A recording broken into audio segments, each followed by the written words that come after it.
刚才我们说这个腰腹部最容易堆积脂肪，我们接下来呢看一下这张图，这一看就是一个男性的身体啊，男性的腰胯这个部位，在男性的人体当中呢，堆积脂肪的地方呢在这里，腹外斜肌和髂脊之间这一块容易堆积一些脂肪，那么这个叫肋腹脂肪垫，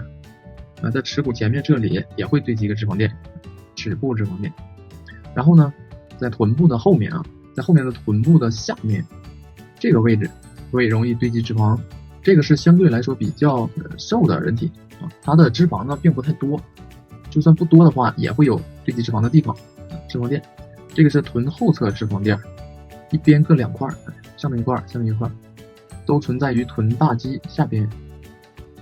也就是说，我们看解剖图的时候呢，会看到这个臀大肌的轮廓是这样的，特别倾斜着滑下来的这种感觉。那么一般我们看人体的时候呢，后面的臀部轮廓的造型不会是这种形状，就是因为这个位置的皮肤下面堆积了一些脂肪，改变了肌肉的形状。也就是说，我们看到的并不是肌肉的形状，而是有脂肪的作用，脂肪的填充作用形成的那个形状。那么这个呢，就是女性的腰胯部脂肪垫堆积的情况，脂肪比较多。那在腹部这里也容易堆积脂肪，腹部脂肪垫。然后在腰部从前面往后面包裹的这个位置也是容易堆积脂肪的，这里是肋腹脂肪垫，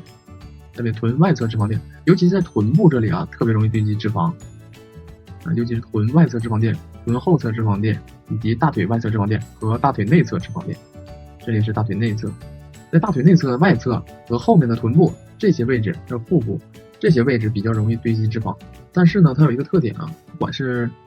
特别胖还是不那么胖，在髂前上棘这个位置，髂前上棘下边的这一块不太容易堆积过多的脂肪。